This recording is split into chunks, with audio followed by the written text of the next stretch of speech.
Hello YouTube. I wanted to do a voiceover on this previous session from a few weeks ago. This was specifically the second week my coach has implemented the pause variations within our training. Stay over. Last week, or the week prior to this specific training session, we worked up to 90% on both the snatch and clean and jerk. And this week we ended up bringing down the percentages in the snatch as well as the clean and jerk. I ended up honestly going a little heavier than I was supposed to on the clean and jerk, but we're not going to talk about that.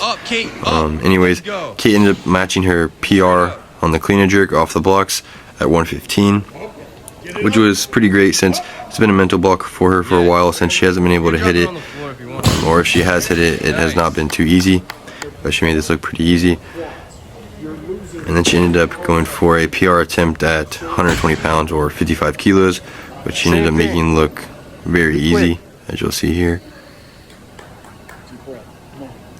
Up, Kate, let's go. She did try 5 more pounds to try to, up that PR, but she ended up missing the clean, and then we just stopped there. Let's go. And then from there, I ended up going up to, I believe it's 205 or 93 kilos for quite a bit of singles since I was going lighter. Just was trying to really dial in that technique. I don't know if you're able to observe, but compared to my previous session that these pause variations were being used in my training, I was not staying over the bar as well as I am in this video. This video I was really playing with keeping my shoulders over the bar as well as getting my shins more vertical, just as before I was doing so, but not as well, especially with the knees. They were kind of in the way of the bar, but I'm glad to fix that. Catch the bounce. Kate ended up hitting a front squat PR at 135, which was pretty nice. And now she's actually attempting it for split jerks, which is pretty awesome. Anyways, for the rest of this session, I worked up to a pause clean and jerk.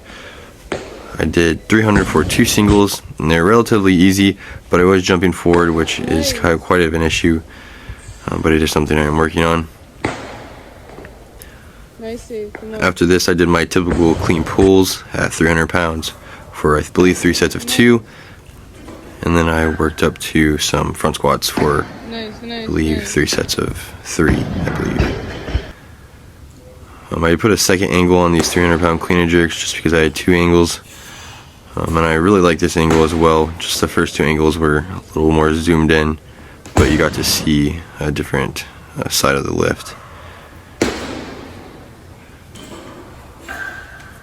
These pause variations really do help me learn about the errors that come out in my full lifts, which is nice to be able to have an idea of what you need to work on when you're training every day. So I feel like it's definitely helped me progress this training block and just having my IQ rise within the lifts as well as my technique become a little bit more efficient, which is nice.